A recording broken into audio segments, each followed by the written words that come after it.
My talk is Just Keep Swiping.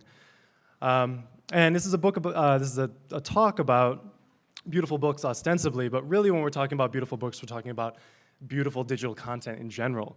And so I want to teach you how to use this idea of just keep swiping, because this is kind of an idea that's informed a lot of the design work that we've been doing at Flipboard over the last year, looking at tablet content design and sort of smartphone content design. And so I just need you all to kind of say it with me together to learn how to use this. So on the count of three, let's all try this. 1, 2, 3, just keep swiping. Right, great. And so how you use this is when marketing comes over to you and they say, we want to put a giant ad in the middle of your content. And you go, well, that's fine as long as the reader can keep swiping. Right. And, or if the marketing department or if the community management department comes over and they say, well, users are confused, they don't know how to get back to the beginning of a story or the beginning of the app, and you can tell them, just keep swiping backwards.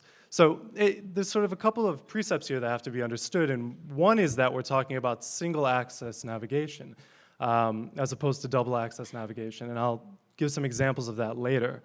But before we even get into that, I have to say that I think this idea of a beautiful book, looking at purely typographic and sort of display-related work and design work, I think is a bit of a red herring. Because I think that the experiences that we have with physical books, there's a certain scaffolding with physicality onto which we apply our emotions, the emotion of experience, the emotion of traveling, to that object. I think that looking for an analog to that in the design of digital books is kind of, it's a red herring. I think that the truly evocative emotional experiences that will provide hopefully what one hopes is a beautiful experience is actually centered around the data of the reading, what's being created as we move through digital books, through the geolocation-related stuff, through marginalia-related stuff. I know a lot of folks here are working on that front, and I think that that truly is where the beautiful experiences in digital books will be moving forward. So I want to ask, how many of you are reading this book right now? How many of you know what book this is? It's this book. Who in here is reading the Steve Jobs book right now? So, just a side note too, I think e-ink, and what Corey was talking about with e-ink, I think e-ink is phenomenal. I love e-ink. As a designer, as an aesthete, I love the weirdly nostalgic quality that e-ink brings to imagery. This cover, Steve Jobs, by the way, the procession here is that you open your Kindle app and the Steve Jobs book appears in your list of books, and then you click on the book, and then you're dumped here. You're just thrown into the icy waters of Walter Isaacson's prose, and then it gets warmer. And then to get to this, and I'd be willing to bet 99.9% of all readers of the Kindle book have never even seen this cover. To get to this, you have to actually hit back 30 or 40 times, right? It's a very weird procession, right? There's no ceremony here whatsoever. But this Steve Jobs face in e-ink there's something really magic about it. You're just kind of there late at night, kind of looking at it. I mean, e-ink is wonderful. A couple of quick points about this book in particular, because I feel like this book is sort of, in a way, it's like a happening. This is like the first major book release that I feel, at least for me, I live in Palo Alto, so maybe I'm a little bit biased, but everyone around me is reading this. And for a lot of my friends and a lot of the conversations that we're having around this are happening around the Kindle edition, right? This is the first time I've seen a lot of people grab the Kindle edition and be open about it and vocal about it. And it's kind of weird. Like, shouldn't it be easier to know, like, for instance, who here is reading this? I mean, I know these are the questions that we're all sort of working at, but this book in particular made that feel very strange, going into the office and knowing that half my office is reading this book at the same time I am, but none of that being evoked or displayed or in any way presented to me in the reading experience itself. And then the shifting of acceptance, the power of the highlight that you get with the Kindle edition, for example. There's something weirdly anachronistic about going into a physical book now and highlighting. It feels like a dead act. I had several people say that they bought the Kindle edition just to be able to highlight and to have those highlights stored somewhere. And then the waiting for the hardcover. This is like a very this is quite a strange experience. I mean, we knew this book was done a couple weeks ago, but waiting for the hardcovers to hit the shelves before we could buy the Kindle edition just felt very broken. I know Seth Godin put out a little email a few days ago about saying how you charge a premium for quick access. I know lots of folks who would have paid $50 to get this a week early, and to me, that's worth cannibalizing your hardcover sales over. So, the procession is that you jump into the book here, and then to get to here, it's a lot of work, and chances are you're never going to see it. And so to contrast this, I'd like to show you another book. It's another recent book. This was published in 2009 by Thames and Hudson. It's called Conference of the Birds, and it's by Farah Bebe Ani. And it's this beautiful exploration of Arabic calligraphy. And so this is the first thing you see when you get the book, when you open the book, when you open your Amazon box. This is the second thing you see. You take it out of its slipcover. This is the third thing you see. Sort of the end pages, these beautiful end pages. This is the fourth page you see. And then you start to get a sense of the quality of the paper is extremely high. The quality of the printing is extremely high. It's gorgeous. There's been a lot of attention paid to all pieces of the design experience. They play with die cuts in here. So as you're moving through the book, I haven't even gotten to the content yet, right? I haven't even gotten to the intro yet. There's this procession happening here, the experience of this physical book. Really, really just gorgeous, gorgeous imagery, leading you in, setting a tone for the reading experience. Gorgeous layouts, really beautiful printing. A lot of love has been put into this. And so I asked the question, why is this beautiful? Why does this feel so gorgeous? And I think there's two reasons. Obviously, the design is wonderful and the calligraphy is wonderful, but there's an awareness of the container happening here. None of this design is subverting the user experience of a book, for example. And there's an awareness of content. A lot of this design is here to support and produce a tone, produce sort of a special environment, a state of mind for when you enter the content. It's all sort of a reaction to both the container and the content. Charles Eames has this famous quote, "Design depends largely on constraints," and I would say great design depends largely on constraints. And the constraint of a physical book is great. It's so easy. Paper is easy. This we understand. When Gutenberg sort of established the idea of a printing press, he was establishing a platform for books, right? And this platform defined how those books would work in a lot of ways. It's this idea of a mass reproduction of books.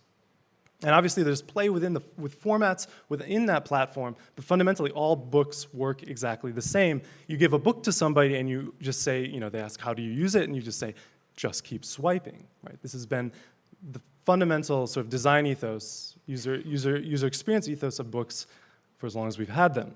The physical book design and usability are constrained on a base level by the object's physicality, right? And the physical book design and usability are defined, I would say, instead of constrained, you'd say defined. Physical book design and usability are defined on a base level by that object's physicality. And this definition creates extremely predictable usability and interaction expectations, right? And I think this is something that, much to Corey's points about the user experience around books and moving past inincubula. Moving beyond that, there's this idea of predictability and usability are things that we are still falling short on. And so beautiful content experiences emerge from predictable containers, predictable interfaces, predictable usability. And this isn't to say that you can't innovate within these predictable containers, but that book, The Conference of the Birds, isn't beautiful in spite of those design constraints. It's beautiful because it plays within them and that the reader never thinks about the object and never thinks about the interface. They never think about how do they move through this design. In other words, don't misconstrue delight and novelty. We talk a lot at Flipboard about these two ideas of short-term wows and long-term wows. And the idea is that a short-term wow is sort of one of these things, like, for example, in the Ibooks app with the page curl. You see that the first time, it's kind of a wow. It sort of blows you away a little bit. And then you do it 500 times, and you're sort of annoyed by it. The novelty is really worn off. Whereas a long-term wow is something that you kind of don't even notice happening. It's, for example, on the Kindle platform. A long-term wow on the Kindle platform is that when I get a hardware Kindle after I've been reading on my iPhone Kindle books for a year, I open the hardware Kindle and all of my books are just there. All of my notes are just there. It's something you don't think about. It's built into the platform. It's built into the user experience. Now, I've been mainly over this last year dealing with less books and more magazines, because that's the nature of Flipboard and sort of the content that we're working with right now. And the curious thing is that printed books kind of equal printed magazines.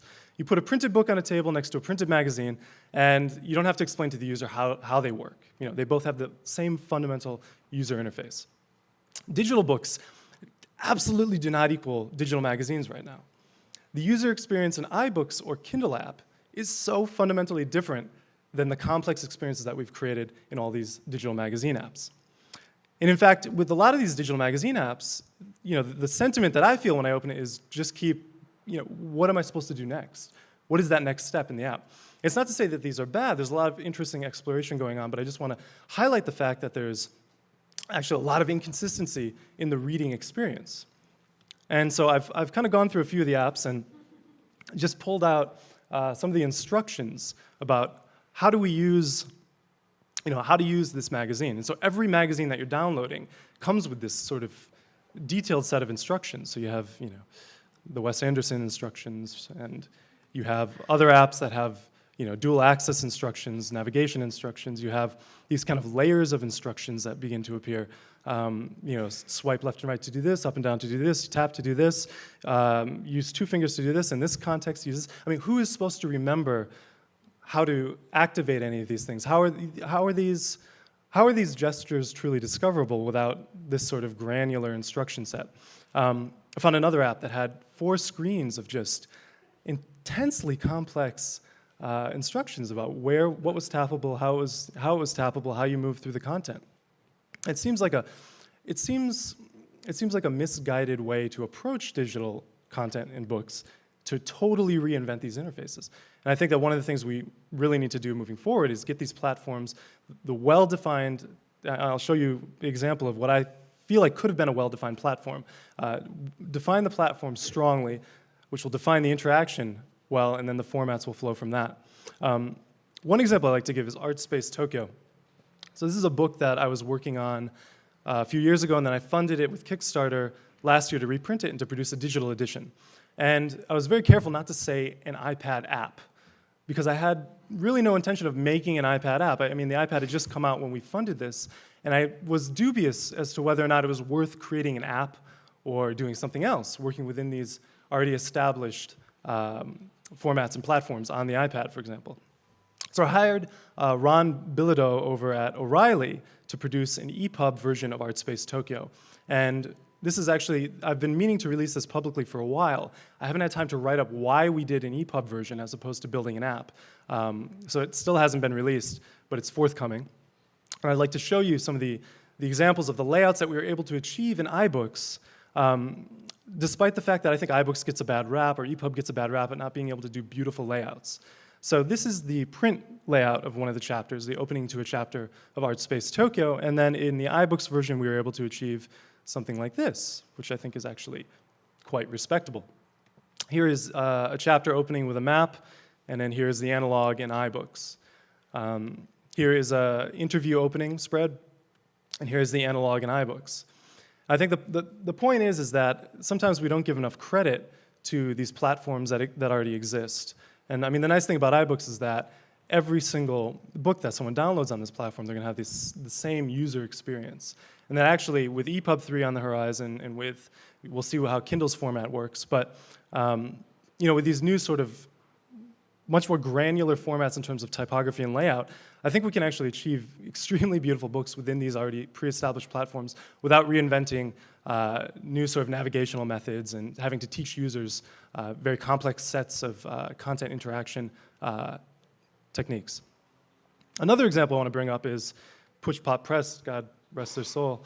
I think that they were on the precipice of defining what could have been a really amazing platform for not interactive books, but books with interactive content, which I think, that's an important distinction to make. How many of you here have used the Push Pop book, Our Choice? It's just one book right now. So, I think looking through this book, there's a lot of things that we can kind of scoff at. I don't think it's real text. It's sort of, there's a lot of images in here to define the text. It's not really accessible. You can't change the font sizes, things like that. But I think this is a first iteration. This is a version 1. And I think that the fundamental interaction design here and the user interface design here is actually quite phenomenal. And it's one of the best I think I've seen on any platform for digital sort of books with interactive content. It starts, you have these big chapter openings here, and if you tap in, you kind of get the macro and micro view going on the same screen. And if you tap into this bottom space, you get zoomed into the book. And you'll notice that in the design here, they're hinting at the direction you move in. They're hinting at the axis. They're saying you just keep swiping to move through this. There's a little bit of content poking on the right, there's a little bit of content poking on the left. There's no need to explain to the user which direction they can go in. It's intuitive here. Same with interactive elements. The user immediately understands that things that are outside of the margin, well, first of all, it looks hugely tappable, this image, but things outside of the margins, that push outside of the margins, those are interactive elements. When I tap on that, I get this sort of screen, I get this zoom into it. And you can kind of swipe through and move through the book, and you can pinch out. You pinch in. When you tap on it, it zooms you in, and there's this natural tendency to just pinch out, and you get back to this chapter heading. And what's interesting, too, is that you actually, even if you never learn about the pinch out, you can swipe through the entire book. You can just keep swiping through the whole book. So some of these things are discoverable, but they're not necessary to consume this book. You don't have to learn, there aren't dual axes of navigation. You don't have to learn anything new to engage this book. And you can swipe through chapters, and the big image changes, and you tap in, and you get these chapter opening screens, and you start swiping through this chapter, and you pull out. And they did really nice things with the, I'm showing you, this is, if you tap on that bottom space there, it pulls the whole thing back, and it pulls the bottom space up a little. And they've done this all over the app. They've created these really evocative, rich, subtle, interactive pieces that make the entire app feel like an object. It makes everything in the app feel touchable. It makes everything in the app feel malleable. Nothing feels broken. You feel like you're able to explore, and everything feels really good. It gives this extremely solid feel to it. And the thing that really made me sad when PushPop was sold or bought by Facebook, and who knows what they're going to do with it. Maybe they are going to put out a platform. But to me, this kind of interaction design is generic enough and intuitive enough that you can put almost any kind of content in it. And I know for a fact that PushPop had actually produced a layout engine where you could drag and drop text into it, images into it, and in an instant, you could put together a PushPop book and publish it. And that was really cool, I thought. And I thought that this is a great way. I'd want to see all of my magazines in this format, obviously with more accessibility and open standards and hooks. But if you're going to produce a platform, start with something this simple, with this base level of interaction design, and with the sort of ethos of just keep swiping. And so we're here now where you just kind of get thrown into the book willy-nilly. And a lot of us, when we think of beautiful books, we tend to think of these kind of evocative printed things. But I think the distance between where we are now and here is actually not that far. And that a year from now, with HD iPads and things like that, typography is going to get a lot better. We know how to do beautiful layouts for screens basically the size of tablets. Like getting to great design, actually with EPUB 3 and HTML5 and things like that, getting to great design, beautiful layouts, great typography, hinting, hyphenation everywhere, things like that, that's not that hard. But the next steps of defining platforms that are consistent and that don't require users to be taught how to use them each time, I think that's kind of the more interesting area. That area combined with, obviously, the evocation of all the data that's being produced, I think those are the two things that are going to come together to produce truly beautiful books, as long as we just keep swiping. Thank you.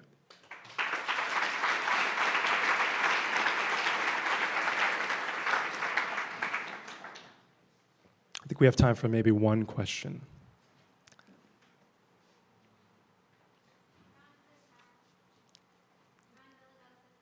Hi, Ron.